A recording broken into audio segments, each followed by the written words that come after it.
planeta.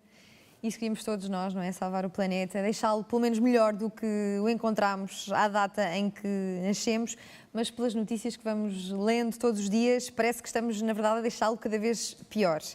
O meu nome é Diana Duarte, sou apresentadora e autora do programa Minha Geração, que passa aos domingos na RTP3 e na Antena 3, e vou estar convosco aqui ao longo desta manhã para nos sentarmos e conversarmos, debatermos sobre sustentabilidade, e é por isso que existe este projeto que eu considero tão bonito, o Enter Talks, que é um projeto da Comissão Europeia, apoiado pela RTP, que pretende criar precisamente debate entre jovens europeus, jovens que queremos curiosos, interventivos e informados. É importante que este assunto entre na agenda, eu sinto que está a entrar aos poucos e ainda bem, porque a sustentabilidade é um tema que diz respeito a todos nós. Está nas grandes ações que podem ser levadas a cabo pelos nossos políticos e pelos governantes, mas também nas pequenas ações que podem ser levadas a cabo por todos nós.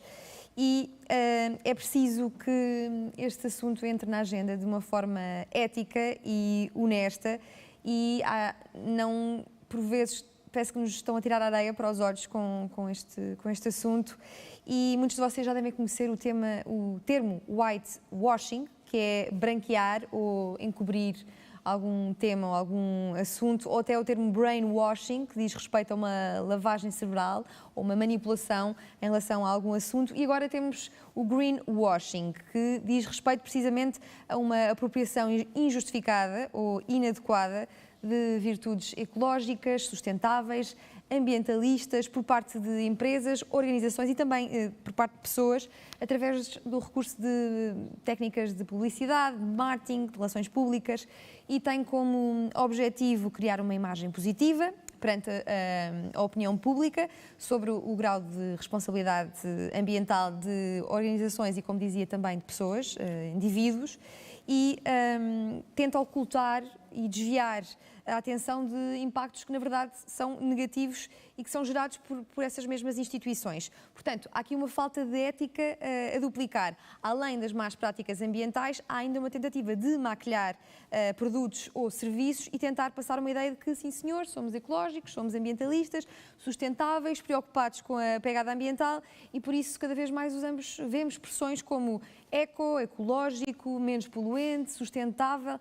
Tudo expressões que começam a aparecer nas embalagens e rótulos de diversos produtos na tentativa de indicar que as empresas são ambientalmente responsáveis. E eu pergunto, será mesmo assim? Como é que podemos ter a certeza que determinado produto é ecológico? Como é que uma marca vos convence, a vocês, disso mesmo? O que é que vos faz desconfiar? E o que é que cada um de vocês faz para ajudar o ambiente, para ser mais sustentável? Como é que vocês têm olhado para o debate que está a ser feito no espaço mediático, nas televisões, jornais, rádios, também nas redes sociais sobre estes assuntos? Que projetos de sustentabilidade vos têm chamado a atenção? Que bons exemplos é que vocês podem apontar nesta matéria? E já agora, como é que olham para as recentes manifestações à volta das alterações climáticas? Estes são alguns exemplos de perguntas para o debate de hoje, em que queremos que todos participem, não só os nossos painelistas que eu já vou apresentar, mas também todos vocês que estão aqui na plateia. Anotem ideias, perguntas, deixem a curiosidade fluir, sejam curiosos, porque é isso que nós queremos e só tem graça se estivermos todos envolvidos neste assunto. Antes de iniciarmos a conversa, temos aqui um vídeo preparado que podem encontrar no YouTube do Enter Talks e que vamos agora passar.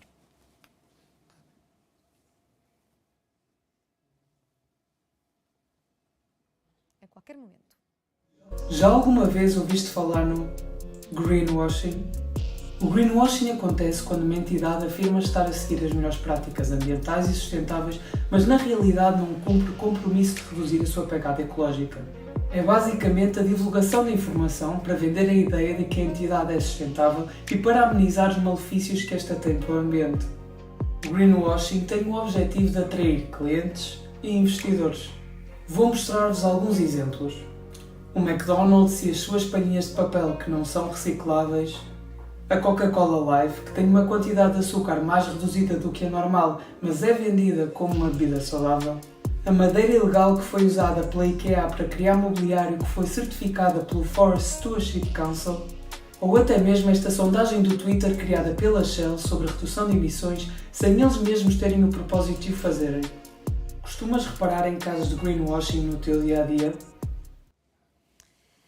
Este vídeo, como disse, podem encontrá-lo no YouTube do Entertalks, bem como outros conteúdos. E agora chega de monólogo, vamos passar aqui à conversa. Sei que estão desejosos de conversar connosco. E eu passo a apresentar a professora Albertina Raposo, aqui presente na qualidade de provedora do estudante. É professora coordenadora aqui do Instituto Politécnico de Beja, investigadora no MARE e tem, devo dizer, um currículo impressionante nesta matéria. E temos também cá connosco a Hélia Barros, que é aluna de Ciência e Tecnologia de Ambiente, está no 2º ano neste momento. E temos cá também o Kevin Ramani, que nasceu na Suíça, não é? Tem o pai que nasceu no Kosovo, mãe portuguesa, assim, um mix muito interessante, e está a frequentar neste momento a licenciatura em Agronomia. E contamos também com a presença do Lourdino Marques, que é aluno do 3º ano de Engenharia do Ambiente. Muito bem-vindos, obrigada por se juntarem a nós neste Entertalks. Vocês diziam-me aqui há pouco, não quero que me perguntem, dizia uma professora, não me pergunte o que é sustentabilidade. E eu agora acho que me apetece perguntar não o que é sustentabilidade, mas o que é para vocês ser sustentável. Talvez ao nível macro, mas também ao nível micro, o que é que vocês podem fazer no vosso dia-a-dia para serem então mais sustentáveis? E se calhar começava pela Hélia, que disse que tinha muitas respostas para esta pergunta. O ser sustentável é um bocadinho relativo, né? Não existe, eu vou falar na parte alimentar, que é a minha área. Sim.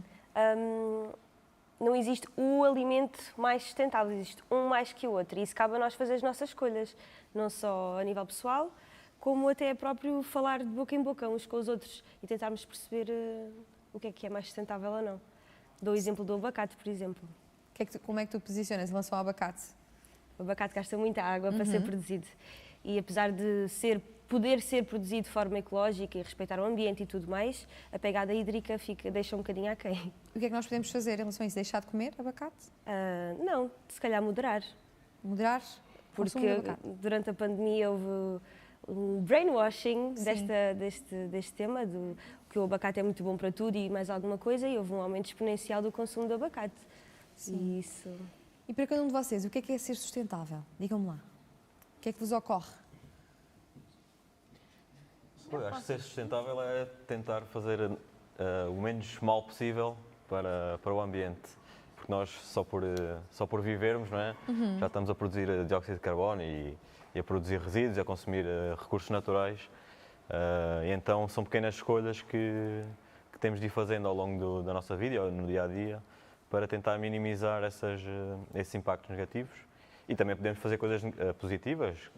Agora, assim vem-me à cabeça, por exemplo, plantar árvores, para reduzir os nossos impactos, que plantar árvores tem consequências muito positivas. Portanto, já plantaste alguma? Sim. A sério? Sim. E vocês? Também. Muito bem. Kevin, o que é para ti ser sustentável? Eu acho que se calhar a sustentabilidade, de uma forma mais geral, é conseguir, como é que eu ia dizer, se calhar fazer no presente de forma, me assim nervoso, peço desculpa. Talvez, como é que é de explicar? Tenho uma ideia na cabeça que não estou a conseguir explicar bem. Se calhar fazer...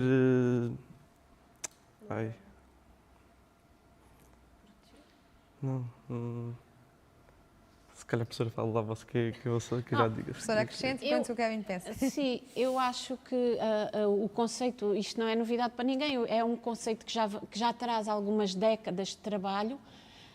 Se perguntarmos aqui a todos nós o que é sustentabilidade, cada pessoa vai dizer pelo menos uma palavra que é diferente e conseguimos fazer uma nuvem de palavras enorme sobre este conceito.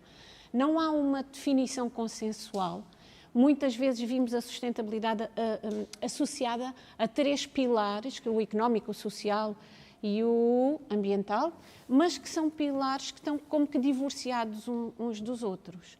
Para mim, ser sustentável e, portanto, ter uma vida, ou viver, ou quando ando à procura do conceito de sustentabilidade, eu penso num modo de vida harmonioso que permite aos ecossistemas sobreviverem, tendo em conta que o ser humano faz parte desse ecossistema e que há um conjunto de relações que acontecem entre vasos comunicantes, que são não só a sociedade, o ambiente e a parte económica, mas são um conjunto de outras dimensões, como a política, a educação, a saúde, a cultura, a economia necessariamente e todos os outros vetores que muitas vezes são falados, mas não de forma isolada e divorciada. Eles têm necessariamente que se articular e que se harmonizar entre si como um real princípio de vasos comunicantes. Sim. Vocês, a querida audiência, disse-vos que vocês podem participar. Querem acrescentar alguma coisa a esta pergunta? Só para abrir já as hostilidades, que podem participar ao longo de toda a conferência, não só no fim. Portanto, não tenham vergonha. E eu, se calhar, aproveitava aqui que a Hélia falou da alimentação para meter já aqui a alimentação em cima da mesa. Estamos sempre a ouvir dizer que podemos ser mais sustentáveis se reduzirmos o alimento de origem animal. Antes de mais, só saber quem daqui é vegetariano. Veggie, vegan, alguém? Temos aqui uma pessoa a reduzir a sua pegada ambiental. Hélia, achas que isto podia ser, se todos nos convencêssemos disto, como é que seria? Eu acho que é a nossa diversidade que faz a biodiversidade, um bocadinho assim. Não parte só de toda a gente ser responsável a nível ambiental, como também a parte alimentar é muito importante. Acho que o consumo de carne não deve ser erradicado, pode ser diminuído, mas não é erradicado de maneira alguma.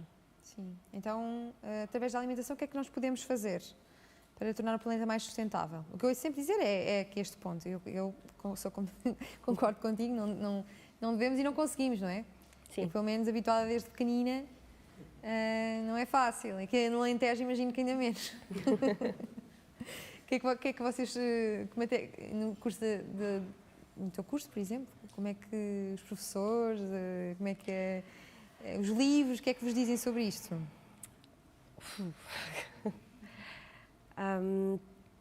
Eu acho que parte muito pela diminuição do consumo de carne, e contra mim falo. Sim.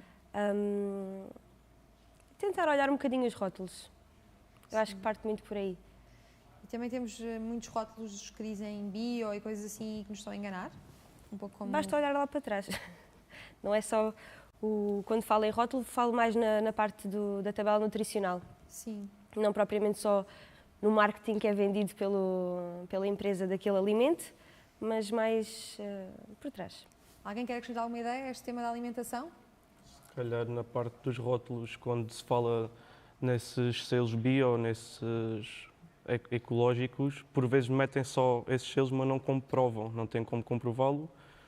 E as pessoas, por vezes, ficam na ideia que aquele produto possa ser biológico, ou ecológico, ou sustentável, quando na verdade eles só colocaram aquilo de forma a enganar as pessoas para comprarem o produto, porque hoje em dia cada vez é mais procurado esse tipo de produtos. Sim. A professora quer acrescentar alguma coisa? Vejo reticentes neste tema da alimentação. Não tem propriamente só a ver com a alimentação, tem a ver com as regras de mercado e o estabelecimento ainda ontem vimos isso para o caso do mel, a rotulagem para o mel europeu, produzido na União Europeia, quando há empresas que têm sede na União Europeia, mas não pertencem à União Europeia, por exemplo, não só a China, mas a Argentina, o Uruguai, etc. E, portanto, nós muitas vezes estamos a consumir um produto que nem sequer conhecemos a sua origem. Portanto, é um produto que, à partida, sem conhecermos a origem, é difícil de rastrear e de saber se estamos a comer, vou dizer, saudável, mas também sustentável. E sempre associando esta palavra do sustentável a esta noção de harmonia e de equilíbrio, aqui faz muito sentido falar, para mim, nas relações de proximidade entre produtor e consumidor. Sim. Lourdinho, alguma ideia aqui que queiras deixar? Sim, o que a professora também estava a dizer, de consumir o local, não só pela parte, por termos mais garantias que é mais sustentável, que não há um transporte tão grande desde da produção até ao consumo, até ao prato. E pronto, conhecer os produtores também. E consumir um bocadinho de tudo também, com o porco preto, o porco alentejano que temos aqui tão bom, também não faz sentido, se calhar Então, é melhor do que comprar soja, também em termos de proteína por proteína, não é? Do que comprar soja que vem do Brasil, se calhar também com métodos que não são éticos ou que não são sustentáveis. Mais vale comer aqui pronto, aqui no restaurante da esquina. Então agora, avançando aqui do tema da alimentação para o crescimento das grandes cidades, que em 2030 terão de acolher cerca de 5 milhões de pessoas, será outro dos grandes desafios ambientais da década. E sendo Portugal um país muito assimétrico entre o litoral e o interior, eu pergunto-vos como é que podemos agir no sentido de povoar mais o interior e com isso contribuir para o seu desenvolvimento. Imagino que sintam aqui também em Beja a questão eu queria dizer da descentralização, mas na verdade o que sentem é a centralização, não é? O que é que me podem dizer sobre isto? Como é que podemos agir neste sentido? Não sei, querem ganhar algum tempo e eu posso Sim. falar um bocadinho.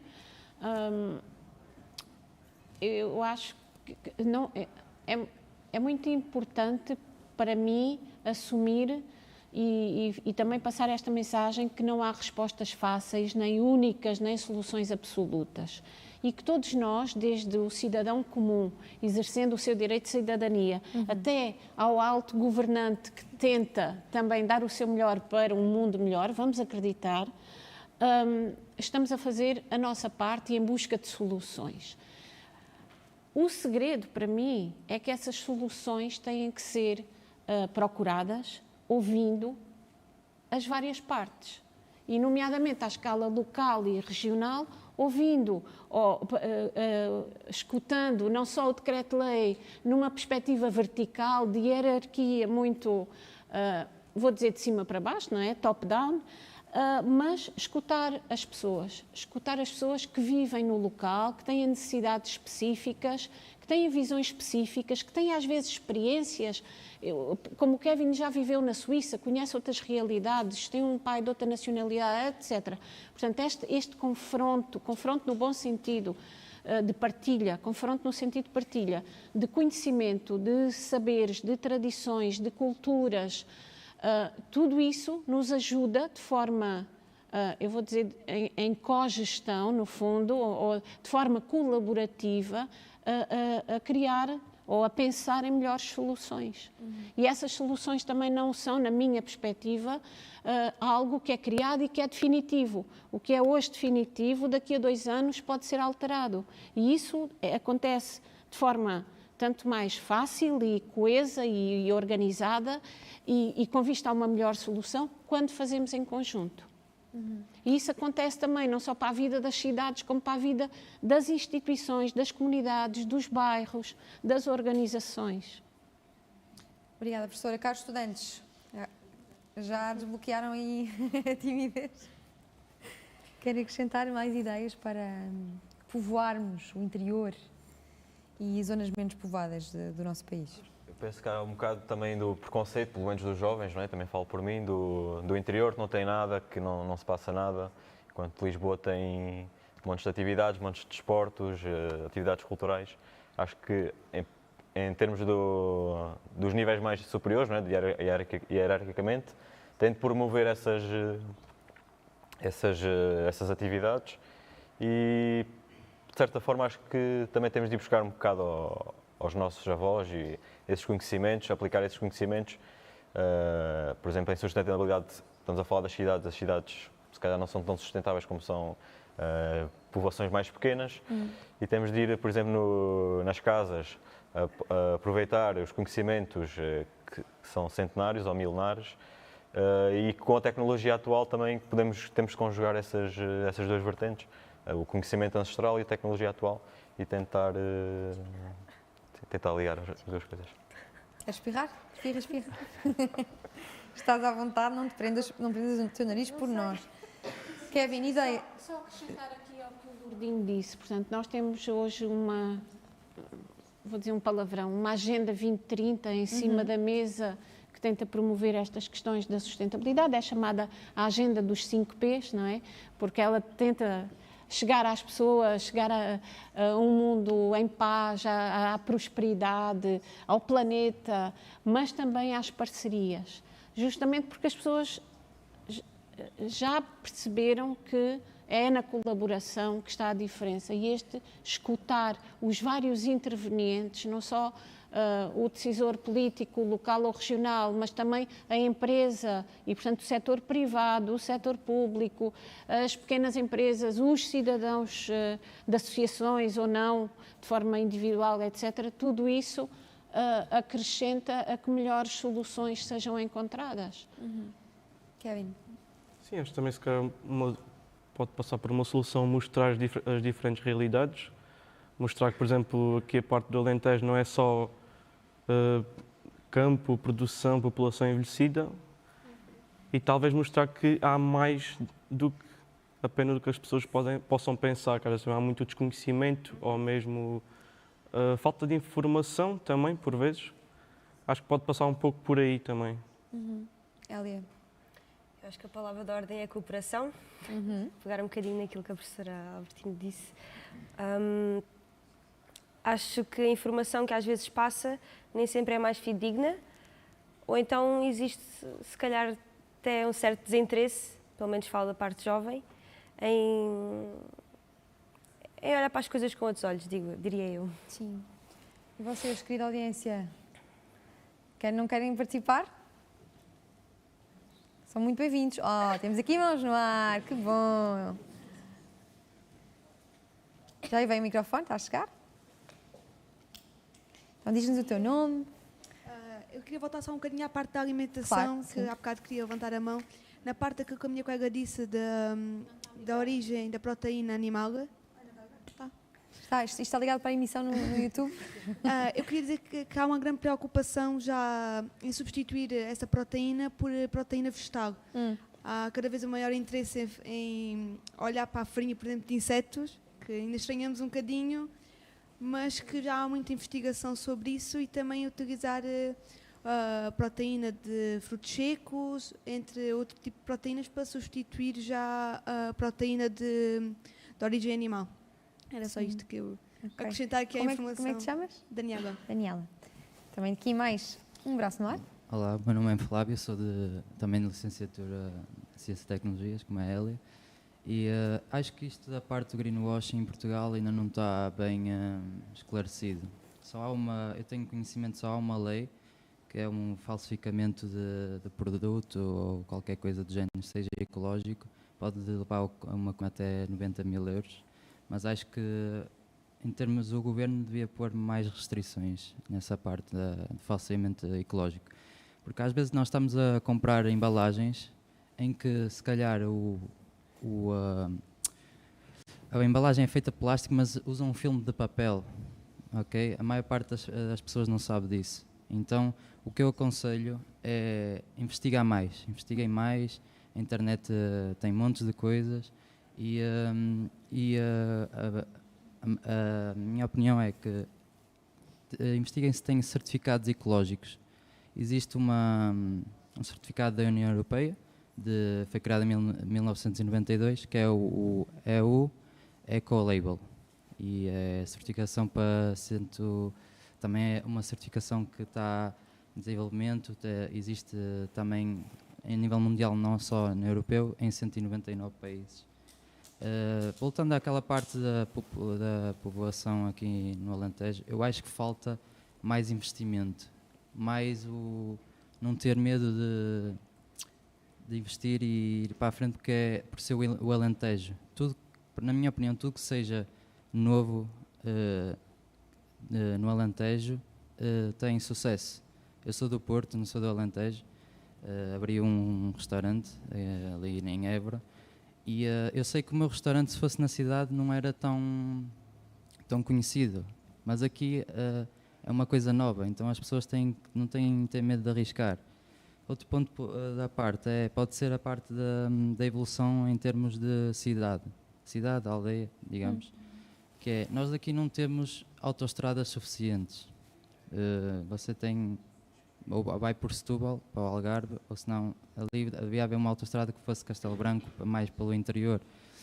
E agora andam também com essa conversa de quererem outro aeroporto. Temos um aeroporto ali em Beja sem ninguém, só utilizam para militar ou outras funções. E é o único aeroporto do país que consegue aterrar o maior avião do mundo, né? Mas para pôr um aeroporto novo tem que haver acessos, né? E aí chama o turismo e chama o resto de outras coisas. Portanto, em vez de montarem um aeroporto em Alcochete ou no Montijo, tem aqui o de Beja. Sim. É 1h45, mais ou menos 2 horas de Lisboa. Acho que era uma boa aposta. Tem mais moscas do que pessoas, não é? Exatamente. Infelizmente. Gostava que seguissem o exemplo destes jovens aqui à frente, é assim que vos queremos, participativos, interventivos. Não tenham vergonha, eu sei que às vezes não é fácil combatermos a nossa timidez e a exposição pública, mas é muito importante para nós ouvir-vos e sentir que vocês sabem que têm uma opinião e que essa opinião é considerada por todos nós. E nesta continuidade de ideias, o que é que podemos fazer? E agora relacionando com a pressão que nós podemos colocar, falavas de fazer pressão aos nossos políticos, como é que vocês olharam para as manifestações que foram feitas recentemente em matéria de alterações climáticas? São bons exemplos de pressão que devemos fazer aos nossos governantes? É por aí que devemos seguir? Ir para a rua, manifestar, fechar edifícios? Quem quer começar? Lourdino, vejo-te aí cheio de vontade de responder. Não, pelo menos pelo que vi, acho que não é maneira, não é por aí? Não é maneira correta. Deve-se fazer manifestações, deve-se mostrar a preocupação, mas pelo que eu vi, mesmo agora recentemente com aquela questão das pinturas, de vandalizar os quadros, a questão mesmo de faltar às aulas para ir a manifestações, ou seja, estamos a prejudicar a educação do futuro, não é? Para uma manifestação, ok, deve-se fazer as manifestações, deve ter preocupações, mas também não há argumentos concretos, é muito pela parte emocional, que vamos todos morrer daqui a 10 anos se não fizermos nada, o planeta vai se extinguir, e acho que deve haver um debate mais com argumentos, com factos, com estudos, acho que é mais por aí. Elevar o rigor do debate. Sim. Hélia, vejo-te aí a concordar. Eu concordo. Acho que devemos sim ser proativos, mas eu acho que existem maneiras, se calhar, mais barulhentas, mas que não sejam barulhentas de se fazer as coisas, nomeadamente através de falar e mostrar descontentamento. Acredito também que o ser humano só acaba por fazer alguma coisa quando é chocado com algumas realidades, mas pelo aquilo que temos visto, não é assim que o governo acaba por reagir. Então acho que devemos tentar todas as maneiras possíveis de o poder fazer. Agora, como isso acaba por depender muito. Kevin, e tu? Já participaste de alguma manifestação? Por acaso, ainda não. Ainda está por fazer? Sim, eu acho que sim. Devem-se fazer, como eles disseram, pode-se fazer manifestações para mostrar o descontentamento, mas realmente não sei até que ponto é que isso irá fazer com que o governo faça alguma coisa. Não sei se será a solução correta, mas também não consigo ver bem uma solução para esta situação, né? Se calhar com mais conhecimento, tentar ter mais conhecimento das coisas que se estão a passar e tentar chegar a quem manda de uma forma diferente. Sim. Professora, como é que viu as manifestações? Existe um conceito de cidadania que eu gosto muito, que é do José Jorge Letria, nem sequer vem da academia. E pegando nesta questão da proatividade que a Hélia falava, este conceito de cidadania diz que, para além dos nossos direitos e deveres de nos manifestarmos e de podermos expressar e tentar fazer valer as nossas ideias através da ação, eles também nos trazem uma obrigação de trabalhar para um bem comum. E, na minha opinião, a violência não permite trabalhar para um bem comum. O conceito de bem comum está necessariamente ligado ao conceito de paz. E ele está ligado à violência pela incompatibilidade e não pela possibilidade de caminharem juntos. Então, essas expressões que podiam ser muito interessantes e muito valiosas até e serem autênticos exemplos, elas, na minha opinião, caem por terra e perdem todo o valor devido à onda de violência que geram e que motivam. E que defendem, no fundo, e de que são exemplo. Sim. E vocês querem aqui manifestar-se a favor ou contra as manifestações? Pelo que eu percebo, não são contra as manifestações, mas contra a forma como foram feitas estas que temos agora na memória. Eu queria só acrescentar uma Diga, coisa professora. que eu acho que é muito importante e aproveito para dar os parabéns ao programa, porque ouvir os jovens não é um luxo, é uma necessidade. É uma necessidade e isto faz muita falta e obrigada por estarem aqui. Sim. Eu não sei se vocês sabem, eu ouvi a semana passada na televisão e fiquei chocada. 58% dos nossos jovens sofrem de ecoansiedade. A ansiedade provocada pela preocupação com o seu futuro, com ter um espaço, um planeta onde possam viver daqui a meia dúzia de dias, de meses, de anos. E isto talvez justifique um pouco, porque a ansiedade, quando a pessoa está nesse estado, talvez fora da sua zona de conforto, também pode ter ações menos Refletivas.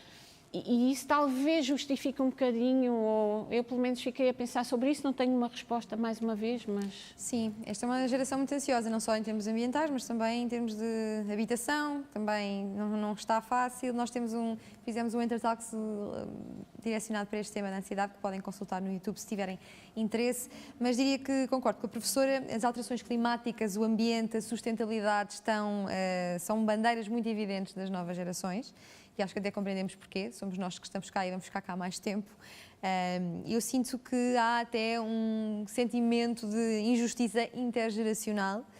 Professora, tem esperança nesta geração que vai educar as próximas? Total. Tenho muita esperança. Sim. E você... Eu acho que eles são capazes de fazer a diferença. E vocês sentem que estamos realmente, não só os millennials, onde eu pertenço, mas também agora a geração Z e Y, verdadeiramente comprometidos com o ambiente e em querer mudar o estado da arte? Gosto de acreditar que sim. Porque ou é 8 ou 80. Daquilo que eu acho, é isso mesmo. Eu gosto de acreditar que sim, mas ao mesmo tempo acho que às vezes falta o interesse. Por isso é que eu já me ensinei aqui, acho que falta interesse, partilha de informações fidedignas. Mas falta interesse por parte de quem? Por parte dos jovens. Achas que falta interesse por parte dos jovens? Então não estão... Não estou a falar em casos específicos, Sim. estou a falar num gap geracional muito grande, não estou a falar só numa faixa etária. Não falo de nós, da nossa idade, falo de um bocadinho mais novos, que tenho uma certa dúvida, não falo de nós, porque nós, efetivamente, pelo aquilo que eu vejo e que sinto, que somos bastante preocupados, mas temo que às vezes sejam só valores que acabem por cair por terra. Não que não tenha fé em nós, que tenho bastante, pelo menos falo daquilo que sinto à minha volta, mas é um bocadinho isso. Lourdino. Eu acho que ao longo das gerações, não é? Não há dois tipos de pessoa, mas de certa forma, não há assim uma dicotomia também tão clara, mas há as pessoas que, por exemplo, na reciclagem, isto vai tudo para o mesmo saco, a reciclagem é tudo uma treta, não vale nada. Portugal continua a não cumprir as metas de reciclagem. Sim, mesmo assim, pelo que tenho visto em relação à média europeia, acho que até está acima da média. E depois há jovens também que têm muita preocupação e às vezes até levam aquilo muito a peito e até fazem disso bandeira de vida, não é? E pronto, tudo bem. Só que eu acho que há dois problemas que não há solução mundial, que é a população cada vez mais crescente, não é? Cada vez mais população no mundo, e o consumo de recursos per capita também é cada vez maior. Portanto, enquanto não resolvermos estes dois problemas, podemos estar ali a pôr remendos de embalagens mais sustentáveis e carros com menos emissão de gases, mas são remendos para mim, na minha opinião. Kevin, sentes estas novas gerações verdadeiramente comprometidas? O que é que sentes no teu grupo de amigos, nas conversas que têm? Achas que é mesmo uma preocupação geral ou é só de um nicho geracional? É assim, pegando no que a professora disse, 58% dos jovens sofrem de Ansiedade. Acho que por aí se pode ver a preocupação de mais de metade dos jovens em tentar arranjar um mundo melhor ou arranjar produtos que tenham mais confiança da tal segurança alimentar, e acho que isso também pode levá-los a procurar por um ambiente mais sustentável e tentar levar essa informação para futuras gerações. Acho que vai passar também a mudar-se por aí. Tenho mudança de esperança que assim seja também. E vocês desse lado, estamos a falar de vocês mesmos? Têm fé que sejam... temos aqui um braço no ar. Há fé ou não há fé nestas novas gerações? Eu falo ao menos do que eu vejo um bocado. Como é que te chamas? Diz-me o nome? O meu nome é Tiago, sou de tecnologias bioanalíticas. Eu acho que esta geração está disposta a fazer coisas grandes e a mudar, porém eu sinto que somos um pouco hipócritas, porque eu acho que estamos dispostos a ir para a rua e manifestar e querer estar a mudar, mas as pequenas coisas como a reciclagem, como já foi dito, são coisas que há muita gente que não faz. Então, do que é que serve nós estarmos na rua a manifestar e a dizer que sim, as coisas precisam de mudar e a querer dizer às grandes empresas que vocês precisam de mudar e tudo mais, quando nós mesmo em casa, as únicas coisas que nós podemos realmente estar a fazer, nós não as estamos a fazer. Porque, nós vamos ser sinceros, eu enquanto indivíduo, eu não posso acabar com o plástico no mundo e com os resíduos. O máximo que eu posso começar a fazer é optar por reduzir o meu consumo, reciclar, por tomar atenção aos produtos que eu compro e tudo mais. É o máximo que eu posso estar a fazer. Os problemas que afetam mais o ambiente, as grandes empresas é que podem estar a fazer.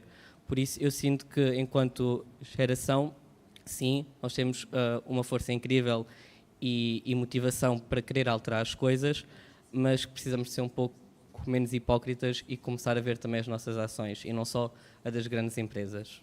É isso. Tiago, obrigada pela tua contribuição. Mais alguém quer contribuir aqui à frente? Temos dois braços no ar, microfone cá para a frente, por favor.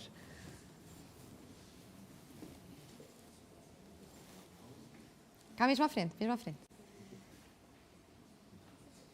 Sim. Isto não é bem uma pergunta, é mais uma opinião. Sim. Se calhar mais da professora. É se atualmente a importância que a sustentabilidade é vista pelos jovens será uma questão de tempo e numa geração futura irá aumentar ou irá diminuir? Posso? Sim. Não Vamos lá temos fazer tempo. futurologia. Não temos tempo, é para ontem. Nós temos, e aqui na Europa, tudo o que é legislação está feito. Alguém dizia, quando eu nasci, como é que era?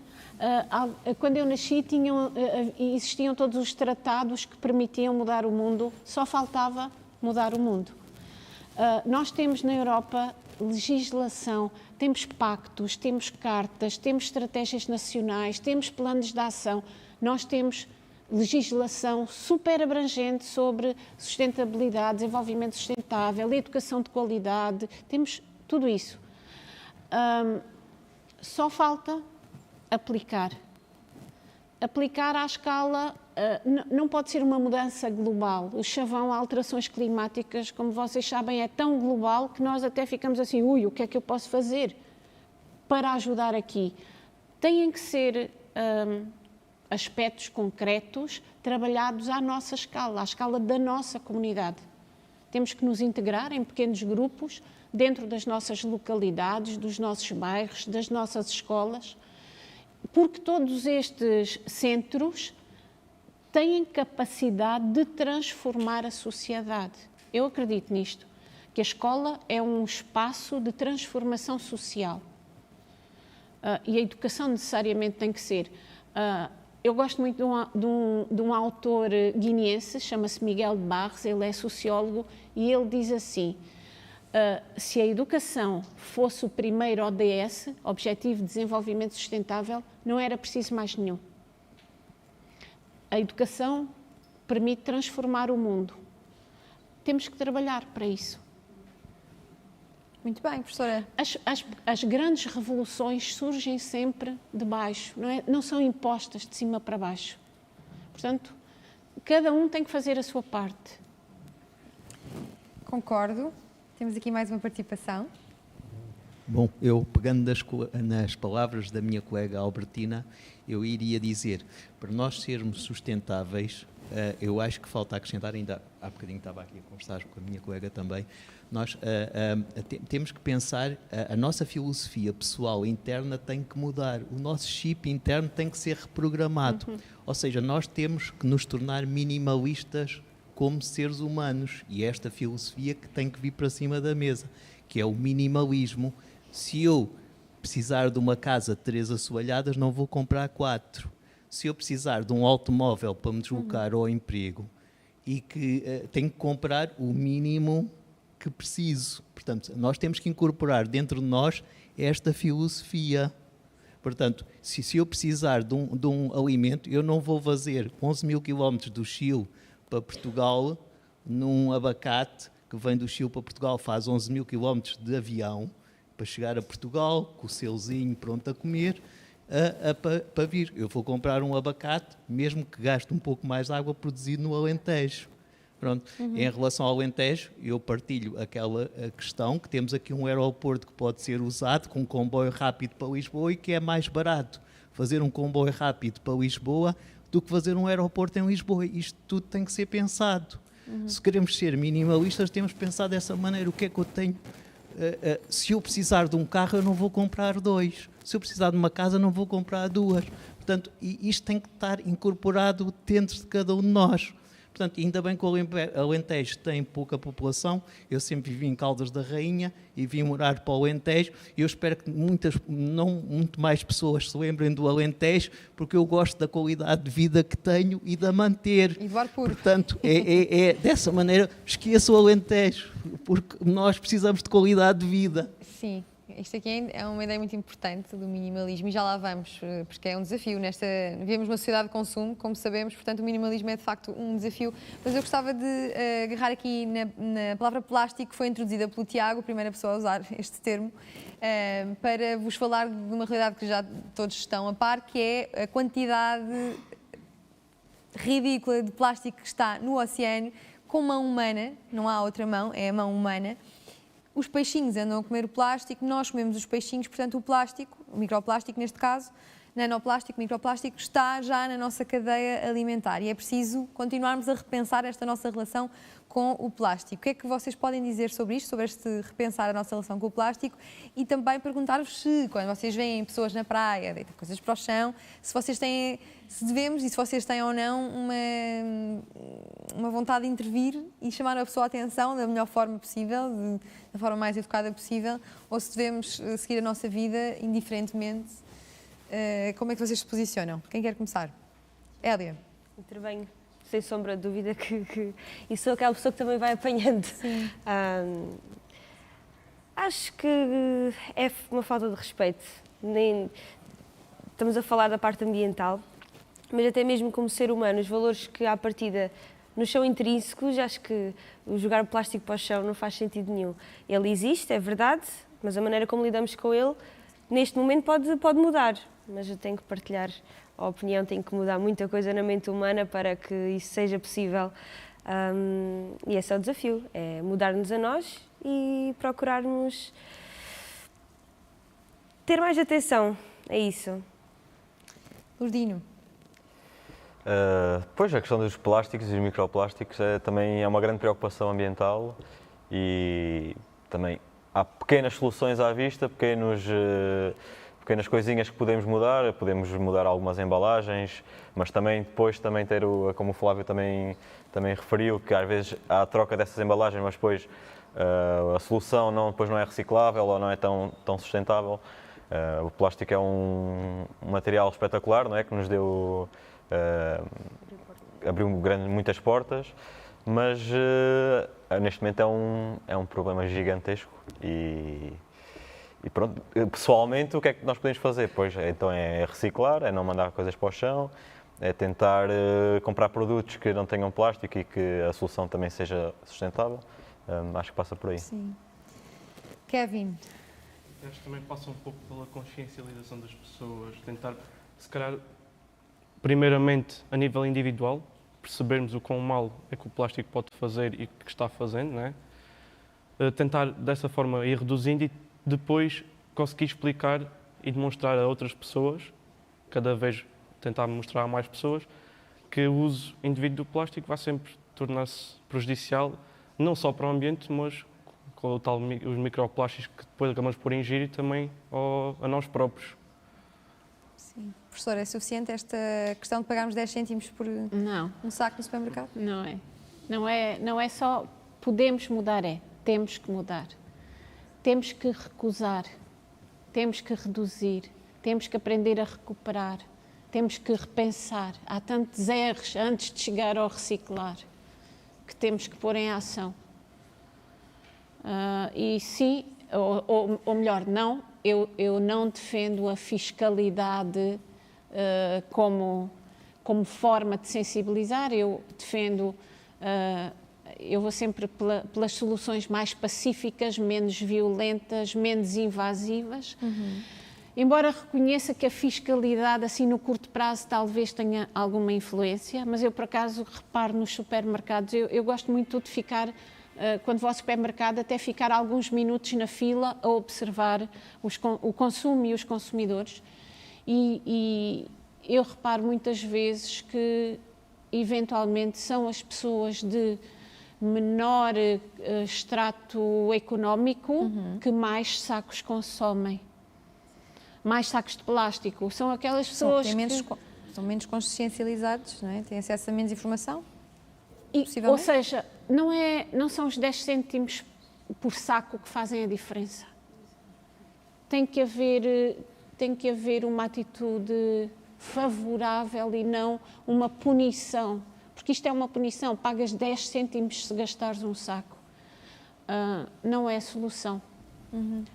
É um paliativo, é um penso numa ferida, mas não é a solução. A verdadeira solução tem que buscar a raiz dos problemas e tem que trabalhar a partir da concertação coletiva, do diálogo. Sim.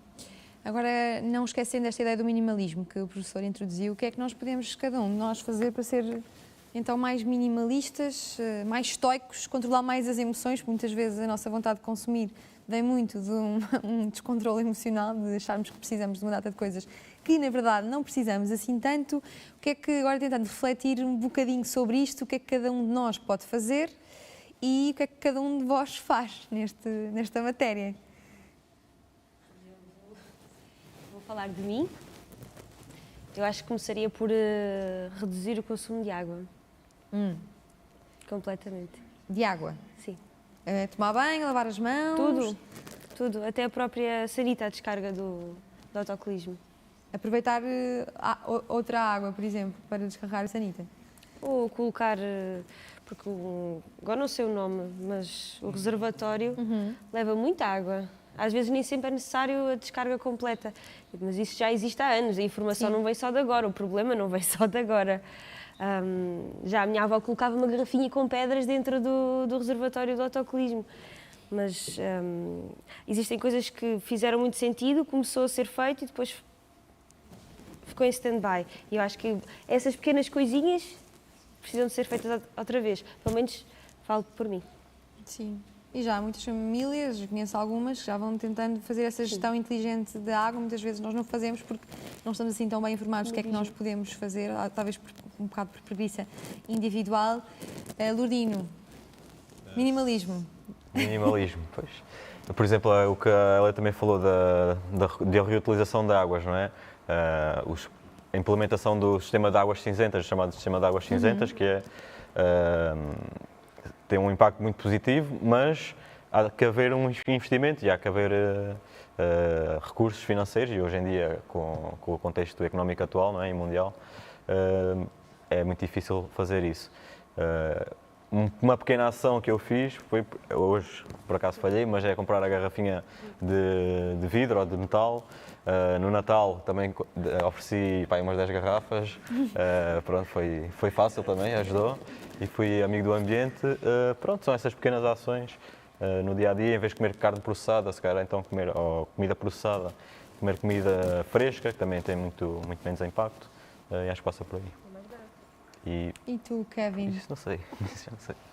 Também, não só também na redução da água, mas também podemos fazer outras coisas como redução da eletricidade, por exemplo. Muitas pessoas, por exemplo, abrem muitas luzes em casa, deixam as luzes acesas ou deixam muito tempo o computador, os telemóveis a carregar. Também acaba por ser um gasto de energia, por vezes, desnecessário, quando na verdade não precisamos de ter esse gasto excessivo. Com isso também pode ser o uso dos combustíveis, de automóveis. Por exemplo, eu moro não muito longe aqui da escola, estou numa casa alugada, não preciso utilizar o carro todos os dias para vir para a escola. Acho que também, por vezes, falho que venho me dar atrasado, tenho que vir de carro, mas há sempre forma de remediar a situação. Pronto, vamos tentando fazer aos poucos alguns desta gestão dos recursos que temos disponíveis. Sim, eu tenho um amigo que vive em Amsterdão e sempre vem em Portugal e diz: isto tem muitos carros, já não me lembrava isto era assim, porque lá há soluções de mobilidade partilhada, as pessoas organizam-se de forma a conseguirem ocupar um carro com muito mais pessoas. Professora, como é que nós podemos dirigir-nos ao minimalismo? Como é que podemos alterar pequenas coisas em nós? Premiando soluções. Eu também tenho um exemplo na Holanda. O meu filho recebe 20 cêntimos por viagem para a empresa, por ir de bicicleta, por cada viagem. 20 cêntimos por cada, portanto 40 cêntimos por dia. Não é o valor em si, mas é... É simbólico, sim. Incentiva. E acha que podíamos estar a praticar isso em Portugal de alguma forma? Temos que praticar, no fundo existe aquele princípio do poluidor-pagador, que existe já há tanto tempo, é como eu digo, está tudo feito em termos de legislação. Não é, o que nós vimos é muitas vezes o contrário, é quem polui ainda é premiado.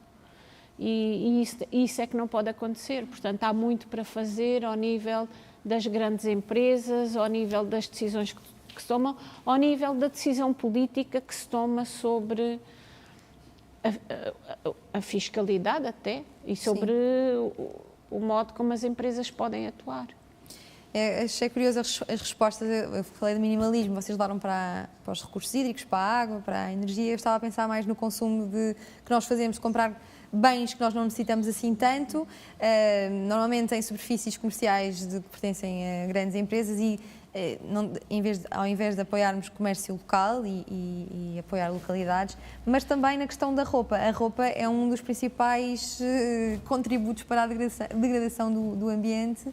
E acho que se todos nós nos consciencializássemos também um pouco sobre isto, talvez não precisássemos tanto de ter tantos trapinhos em casa e de estar todos os dias assim impecavelmente bem vestidos e não repetir roupas tipo Angelina Jolie. Vocês têm essa preocupação no vosso dia-a-dia quando vão às compras, de tentar perceber, se calhar até ficava já nota com este casaquinho, mas se calhar não precisa assim tanto dele. Sim. Em massa, por isso não posso dizer que contribuo para isso. Conheço muitas pessoas que sim, sempre que vão ao shopping precisam de trazer 2, 3 saques, mas... Ou passar roupas, trocar roupas, quando já não servem, dar a outras pessoas. Isso sim, própria faço. Quando já não serve, mas está boa assim. Sim, vocês têm... essas preocupações? Sim, não? Eu também não costumo fazer aquelas compras excessivas como sou necessário. Já cheguei muitas vezes ao shopping e não trazer sequer nada. Também tenho sempre essa preocupação também, quando as roupas me deixam de servir, ou dou a pessoas que posso conhecer, que tenham mais dificuldades, ou então mesmo às Caritas, essas entidades assim. Mas também conheço muita gente que não tem essa preocupação e faz compras excessivas e acho que não colabora muito. Sim. Essa necessidade que as pessoas têm. Têm 50 camisolas em casa, mas precisam de mais uma. Sim. Também pode ser aquele conforto emocional, não é? Que as pessoas depois vão buscar à roupa. No meu caso também acho que não... Compensação emocional, sem dúvida, para muitas pessoas. Tal como a alimentação. Sim. Daí a questão de tentarmos refriar as nossas emoções também para ajudar o ambiente. Sim. Querem acrescentar alguma coisa a estes capítulos todos? Temos aqui uma menina com a mão no ar, que bom. Na segunda fila.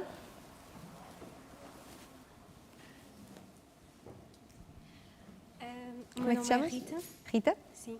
E uma coisa que eu acho que se calhar falta muito é uma conversa entre famílias. Eu acho que as famílias são um bocado disfuncionais às vezes e, por exemplo, eu desde sempre que tenho conversas com os meus pais à mesa sobre estes assuntos e consigo se calhar educá-los, porque meus pais são mais velhos e às vezes têm outras visões, e eles a mim e à minha irmã, e acho que isso é uma coisa que falta. E em relação à roupa, eu acho que ainda há muito preconceito em roupa em segunda mão e é uma coisa que está cada vez mais à nossa mão, como por exemplo a Vinted, dá para nós ganharmos dinheiro ao vender roupa, mesmo que não a queiramos dar, e dá para nós comprarmos roupa dita da moda, sem estar a ir às lojas normais e estar a reutilizar roupa, e eu acho que isso é uma coisa que tem de acontecer mais e se calhar as pessoas hoje em dia ainda têm muito preconceito e sinto que, contra mim falo, eu estou sempre a querer roupa nova porque eu gosto disto, gosto daquilo, e depois há um monte de roupa que fica de lado e que pode ser utilizada tanto para dar a pessoas como para vender e haver assim essa reutilização de roupa. Rita, obrigada pelo teu contributo. Alguém quer acrescentar alguma ideia? Temos mais? Mãos no ar? Não temos mais. Sim, professora. Quando eu digo que a escola é este espaço de transformação social, tem espaço para isto, ou seja, mesmo que não tenha ainda, tem que se pensar em criar estes espaços, porque quando um jovem, eu digo jovem ou menos jovem, mas se sente sozinho, por vezes é difícil, nós às vezes temos uma ideia, mas é difícil concretizá-la, mas se estivermos em grupo. E esta questão da roupa, imaginemos um clube em que fazemos um leilão de roupa, trocamos roupa, etc. Até se torna uma coisa menos fora de moda, ou menos, porque temos a força do grupo. Então, eu apelo aos jovens, vocês unam-se, discutam o que é importante fazermos e vamos fazer. Então, espero que daqui a uns meses ouvir uma iniciativa aqui do Instituto Politécnico de Beja. Claro. Que sou uma feirinha de roupas usadas, talvez troca, assim, por esses simbólicos. Podia já ser temos alguma coisa, já temos. Caixas solidárias, temos onde caixas. se pode dar e pode, se tivermos necessidade, também buscar roupas aqui no Instituto. Sim. Caixas de troca. Nós há pouco falávamos da água, ela introduzia aqui a questão de reduzirmos o consumo de água e isto leva invariavelmente à questão da seca, que é uma questão que tem assolado vários países, o nosso também. Eu sei que vocês não são especialistas e não vos posso aqui fazer perguntas muito técnicas, mas como é que vocês têm, com que olhos é que veem esta realidade e aqui, em particular, no Alentejo? Quem quer começar? Eu acho que para resolver este assunto tem que se ir a vários sítios, porque há vários fatores que contribuem. Por exemplo, a questão das fugas desde das albufeiras até ao consumidor. Por exemplo, aqui em Beja, não tenho agora a ideia bem, mas é 20% mais ou menos, ou seja, 20%, centenas de milhares de metros cúbicos por ano que simplesmente não são utilizados. Depois também no domicílio, esses equipamentos mais inteligentes ou mais que consomem menos. E depois também a consciencialização das pessoas que, ok, em vez de tomar um banho de imersão, tomam um duche mais rápido e para as pessoas também serem mais conscientes e também individualmente reduzirem. Hélia. Parte um bocadinho por isso que tu disseste. Parte um bocadinho por aí. Acerca da água, não sei mais o que posso dizer. Se calhar pequenas ações que podemos fazer no dia a dia podem ajudar nisto da redução fazer uma melhor gestão da água, mesmo em casa como fora de casa, no trabalho, na escola. Acho que também pode partir muito das explorações agrícolas em si também, fazer uma melhor gestão do uso da água de rega. Também pode diminuir um pouco esse impacto. Não sei. Até a própria água para beber, o Pois, facto dela ser também. consumível. Já se houve alguns anos que está escassa, né? Escassa, mas é que ela acaba por nunca acabar, então uma pessoa ouve isso, mas nunca leva a peito. Mas individualmente isso é verdade, nós ouvimos e depois às vezes não entra, mas depois também ouvimos os nossos governantes, não é, a falar sobre isso, mas depois também aprovam explorações agrícolas que não são sustentáveis, nomeadamente o o olival super intensivo, ou o abacate, agora também mais no Algarve, muitas vezes em zonas protegidas, ou que supostamente deviam ser protegidas.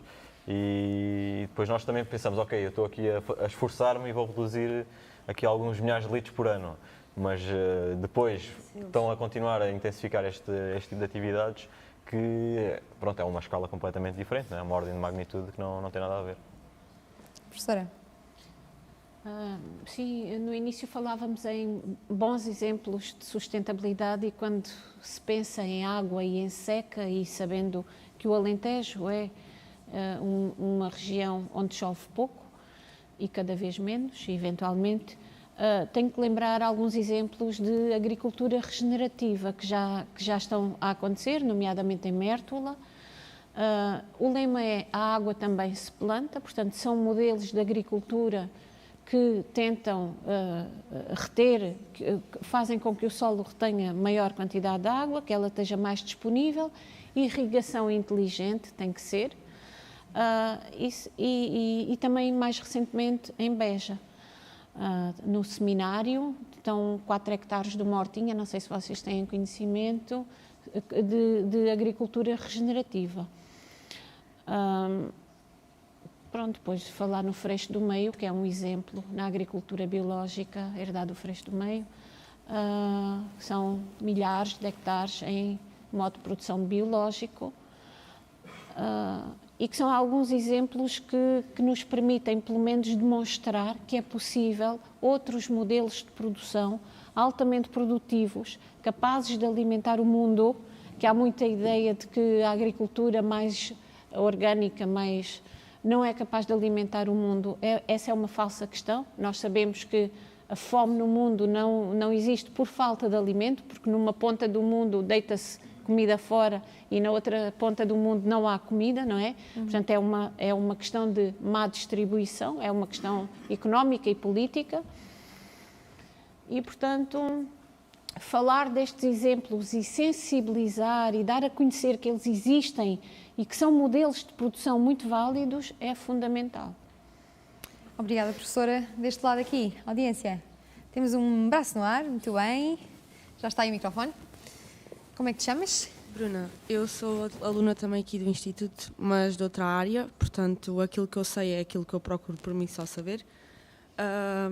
Eu acho que esta questão passa toda pelo bom senso das pessoas, mas às vezes é um bocado frustrante quando o capitalismo gera outros problemas por trás destas questões, que é, por mais que nós tentemos mudar neste caso, existe sempre algo maior que move o mundo, sem ser o bom senso e a entreajuda entre todos, que é o dinheiro. Os sacos de plástico, há bocado falaram dessa questão, antes eram gratuitos, a produção deles era igual e agora cobram 10 cêntimos, portanto já lucram com a mesma poluição que faziam há anos atrás. E enquanto isto não acabar e estas organizações que têm realmente poder de mexer com o mundo sem ser as sociedades em si, acho que o problema vai sempre continuar a existir. Bruna, obrigada pela contribuição. Mais alguém quer intervir? Não?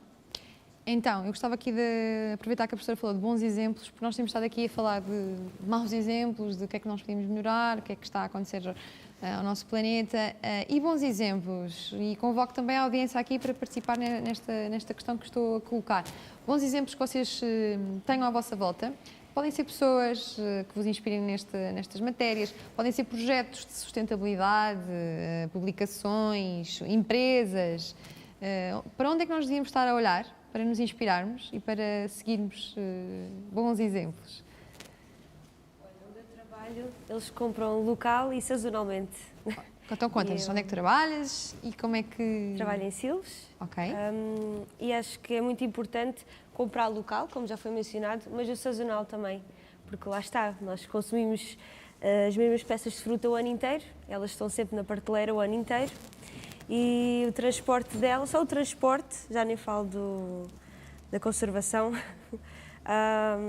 já por si polui, então eu acho que um bom exemplo seria comprar sazonalmente também.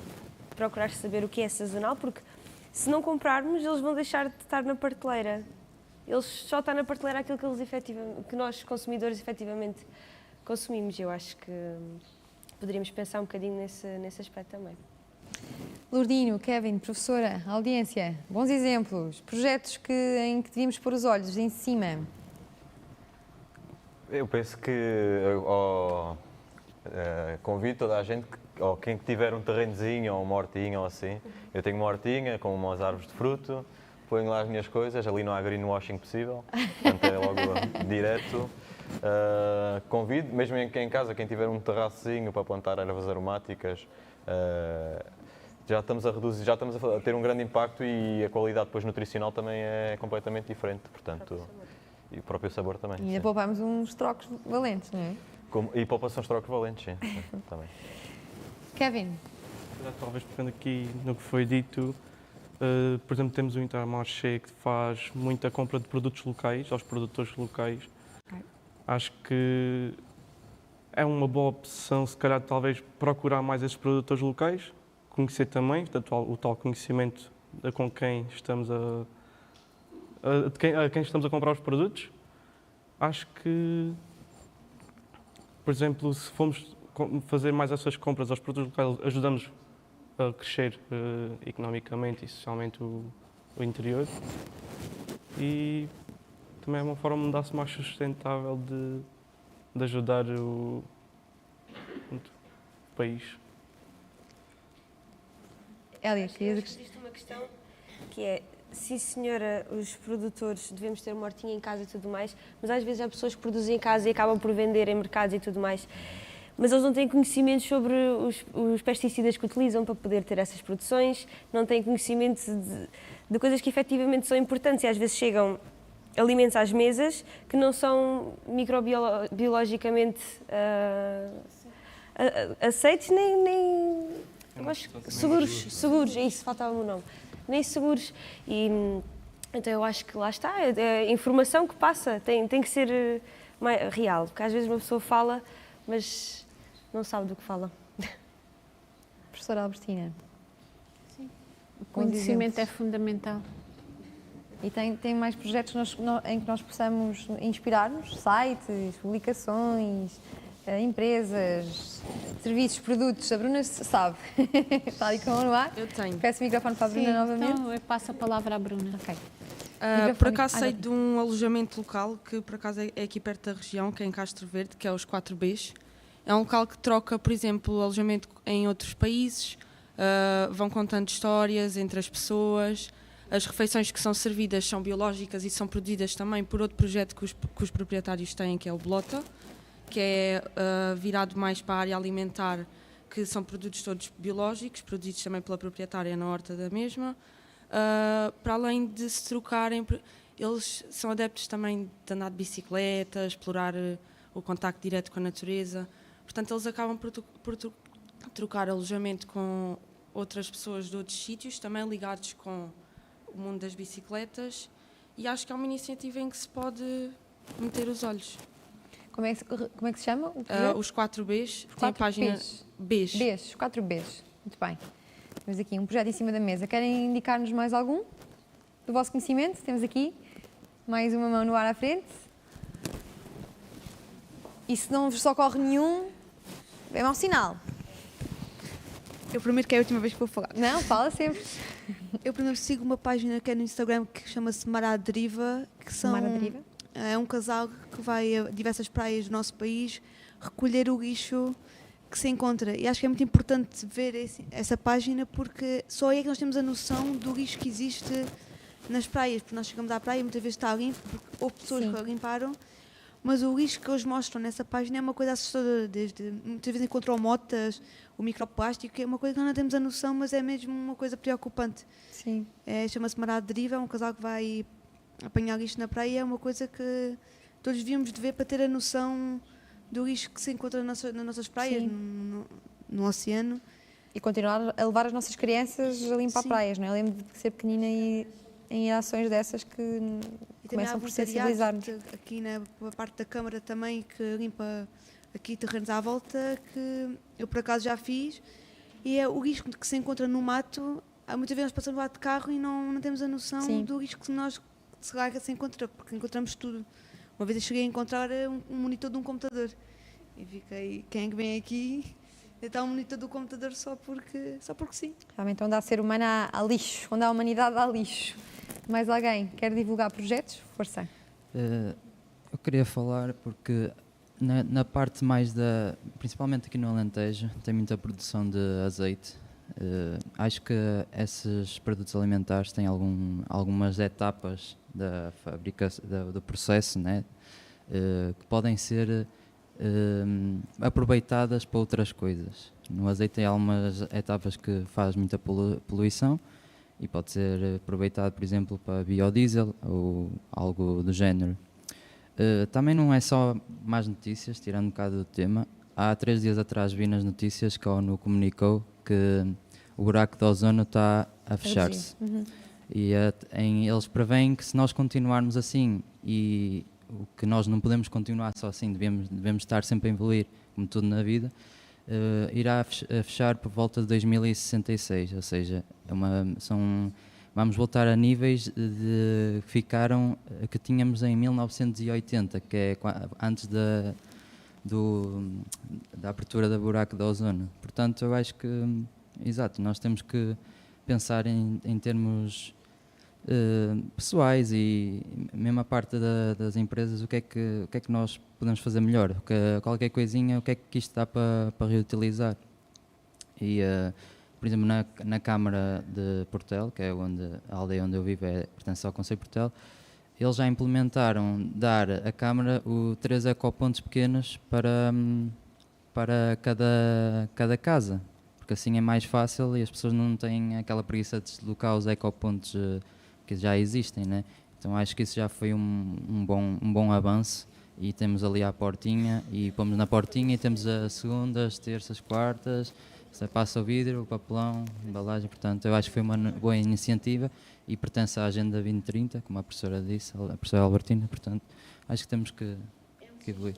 Vai sair agora para os biorresíduos. A partir de 1 de janeiro de 2024, os municípios são obrigados a fazer a recolha seletiva também para os biorresíduos. Exato. E cada vez mais também, por exemplo, na parte da restauração, reciclar sempre os óleos alimentares, esses óleos assim.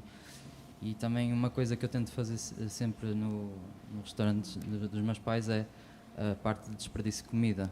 Eu sempre tenho a parte de espinhas e ossos para os cães dos pastores, e levo sempre as cascas de fruta e legumes para as ovelhas ou qualquer coisa assim, para tentar também ajudar um bocado o ambiente. E são coisas que são biodegradáveis também. Então, pronto. Era isso que eu tinha a dizer. Obrigada. E aqui deste lado? Não pensem que não vos estou a ver. Estão muito caladinhos aqui deste lado. Nada a acrescentar? Nenhum projeto que mereça divulgação? Nenhuma ideia que queiram partilhar connosco? Não? Então, voltando aqui, este lado, eu gostava de vos perguntar, e espero não ser muito intrusiva, se vocês gostavam de ter filhos. Estão a dizer os 3 que sim.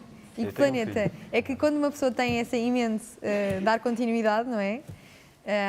A nossa linhagem, sinto que cresce uma preocupação pelo planeta que lhes vamos entregar. Que planeta é que gostavam de entregar aos vossos filhos? O meu já tem 3 anos. Portanto... já tens um! E recomendas o planeta em que ele se encontra? Há muito para fazer e pronto, ainda é pequenino, mas já vai aprendendo os diferentes ecopontos e tudo isso. Claro que é uma preocupação que eu tenho, não é? Vendo muitas notícias e vendo alguns indicadores. Como? Não? É nestas idades que se começa mesmo a criar adultos depois sustentáveis. Exato. Pronto, mas também tenho esperança e acho que pronto, tenho a obrigação também de sendo de engenharia do ambiente, de educá-lo também na parte ambiental e sim, há preocupações, mas também há esperança. Sim. E vocês, que planeta querem entregar aos vossos filhos que hão de vir? Certamente melhor que este, mas eu acho que para o manter eu vou ter que transmitir ao meu filho precisamente valores de valor e uma educação muito, muito sólida a nível ambiental e alimentar. É lógico que isso vai se construindo, não parte só de eu fazer, ou ele fazer, ou aquele ali fazer. Eu acho que tem a ver com a ciência, um bocadinho naquilo que a Bruna e pegando disse. aqui no que a professora disse sobre a educação, tem algumas ideias de como educar uma criança neste sentido, de que pequenas coisas é que nós podemos passar, pequenas mensagens é que nós podemos passar e que exemplos, porque as crianças são esponjas e observam muito e depois copiam o que nós fazemos. O que é que podemos fazer nesse sentido? Tanta coisa. Ali nos ecofontes, começar desde aí, se calhar, mostrar a separação dos lixos, na gestão da água, por exemplo, ao escovar os dentes, não deixar sempre a torneira ligada. Lavar a louça. A louça também, por exemplo. Acho que, sim, tem-me dado esperança que agora estas próximas gerações, com a preocupação cada vez mais crescente que tem vindo para ter um planeta mais saudável, por assim dizer, E que acho seja que tem natural. assim dar-se mais esperança que ainda está para vir o melhor. Esperemos nós. E mais contacto com a natureza também, para reduzir a tal eco-ansiedade também, que está comprovado que o contacto com a natureza baixa os nossos níveis de ansiedade e muito. Professora, algo a acrescentar aqui neste capítulo das crianças, que são elas os últimos destinatários, não é, deste planeta? Sim, eu acho que é muito importante que toda a gente perceba que o planeta continua cá. Ele pode não ter condições para a sobrevivência da nossa espécie. Por isso eu comecei no início com uma definição de sustentabilidade que considerava a sobrevivência dos ecossistemas dos quais o ser humano faz parte. E por isso a preocupação ou a sensibilização também que passo muitas vezes é esta, é que nós temos que fazer a nossa parte para que pelo menos demos a possibilidade ao planeta de nos suportar cá. E vocês como é que têm visto este tema da sustentabilidade na agenda mediática? Sentem que é encarado como uma tendência, uma obrigatoriedade, ou estamos de facto a trabalhar em prol de um mundo mais sustentável, dando destaque e relevância que o assunto merece? É uma moda ou é uma preocupação? Era essa a minha preocupação de há pouco. Se efetivamente é um valor que está dentro de nós ou se é algo que dizemos, mas que não passamos para a ação. O Tiago mencionou isso muito bem. Eu acho que somos, sim senhor, muito preocupados, mas a parte da hipocrisia que nós temos é passar do dizer para o fazer, enquanto jovens, não é? E pronto. Sim. Kevin, Lourdino. Não sei se queres... Eu penso, perguntou-me se a questão da comunicação social, é isso? O tema, como dizia inicialmente, parece que está a ganhar um destaque maior. Sim, sem dúvida. E a pergunta e até misturando aqui com o tema do greenwashing, é de facto uma preocupação? Ou é para inglês ver? É porque é uma tendência? Sim, eu acho que há preocupação e cada vez não acho que este tema vá diminuir de importância em termos mediáticos. Mas também acho que depois lá está, há muito apelo à emoção, mesmo por parte da comunicação social, não é? Depois também pode provocar, pode ser um dos responsáveis pela eco-ansiedade, porque, pronto, também focam-se muito nos problemas e é o clickbait ou o soundbite e também passa muito por aí e acho que o discurso na comunicação social devia ser mais ponderado, mais baseado em factos e não tão bombástico. Temos suficientes engenheiros do ambiente no espaço mediático? Ou têm deixado o ambiente também para os tudólogos? Eles vão ter um enorme trabalho pela frente. Pois já. Ainda bem. Mas agora a sério, tu que estás nessa área, se calhar estás mais atento, temos muitos engenheiros do ambiente e pessoas especializadas na matéria? Sim, eu penso que sim, mas depois no dia-a-dia, no telejornal, pronto, há sempre aqueles especialistas, mas depois é 5 minutos a falar com o especialista e depois o resto da reportagem é assim mais chocante, ou ativistas assim de forma um bocado pouco ponderada. Eu acho que se calhar devia haver mais, ao invés de ser 5 minutos, o especialista devia ser meia hora ou mais, ou haver espaços mesmo de debate e de promoção como este. Um jornal só de sustentabilidade. Por exemplo, na RTP2 já tem aquele programa, o Biosfera, pronto, é um programa bastante interessante. Sim. Mas devia haver ainda mais. E vai à RTP2, esse reduto inacreditável, que é o meu canal preferido neste momento. Kevin. Realmente, eu acho que está a mudar-se numa fase da moda agora, essa parte da sustentabilidade, porque, pronto, como temos estado a dizer, há uma grande preocupação, principalmente dos consumidores, para algo mais sustentável. E acho que as grandes empresas, grandes e pequenas empresas no geral, acho que também deixam de dar essa emoção de lado e querem olhar mais para a parte económica. E ao puxar para a parte económica, sabem que ao dizerem que são sustentáveis e ao dizerem que vão fazer produtos sustentáveis e fazer, às vezes, falsas promessas, podem enganar o consumidor a pensar que estão a fazer coisas boas, quando, na verdade, estão só a enganar, a fazer o tal greenwashing. Pronto. Sim, professora. Há, de facto, uma preocupação com o tema, mas essa preocupação não está a ser colocada na tónica certa. Cada um de nós, cidadão, consumidor, está a ser bombardeado, é preciso cuidar, é preciso poupar, é preciso reduzir, é preciso não consumir, mas todos nós sabemos que os grandes problemas ambientais são provocados, se posso dizer assim, por grandes, gigantes empresas. São essas as responsáveis por grande parte dos problemas ambientais. E isso não está a ser equacionado. Portanto, está a ser transferida a responsabilidade para cada um de nós ao ponto de provocar esta ansiedade. Sim, não estou a dizer que não devemos fazer a nossa parte, claro que devemos. Esse é um aspecto. O outro aspecto é que dizer que hoje é quinta-feira, está um bonito dia de sol e nós estamos aqui muito felizes a falar sobre isto, não faz notícia. O que faz notícia são as más notícias, os maus exemplos, E então, até que ponto o tema está a ser cuidadosamente tratado e de forma justa e honesta e indo efetivamente à raiz do problema, é mais uma pergunta que eu tenho, mas... Sim. E como dizíamos inicialmente, a proteção do meio ambiente só é possível se for um objetivo de todos e aqui os jovens podem ter um papel muito importante. E eu pergunto-vos de que forma podemos mobilizar os mais jovens de forma a ter impacto no nosso comportamento enquanto sociedade. Como assim? Como podemos mobilizar os mais jovens a entrar nesta luta conjunta?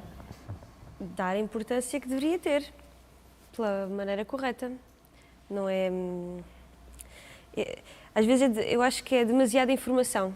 Somos sujeitos a demasiada informação que acaba por não ser canalizada dentro de nós, especialmente nas crianças mais jovens, porque precisam de...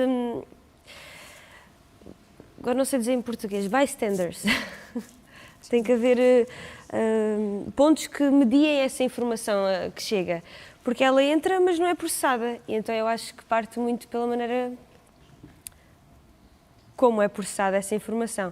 Parte de nós saber transmiti-la, não é? Mas eles veem também. Não só talvez transmitir, mas também fazê-lo, mostrar que fazemos e que é a melhor forma será... penso que será mais correta, será assim. Eu acho que, por exemplo, na parte da educação superior, não é? Deve haver mais ação, em vez de ser estamos sentados ali a debitar a matéria, ok, os plásticos são maus e fazem mal a estes compartimentos ambientais todos. Ok, então em vez disso, hoje está sol, apanhamos um saco e umas pinças e vamos apanhar lixo. Pronto, ter um impacto logo direto e tentar passar uma imagem que isso é fixe, porque tenta-se passar a imagem que vale a pena e que é uma coisa que está na moda, pronto. Sim. E figuras como Greta Thunberg, acham que são importantes para este movimento? Temos ativistas que simpatizam com a figura da Greta? Acho que quando veio a público logo, acho que foi muito chocante. Atualmente, acho que é desvalorizado. A figura da Greta é desvalorizada? Em certa medida. É um sugarcoating. Uma pessoa ouve, custa, mas acaba por passar à frente e isso é muito mau.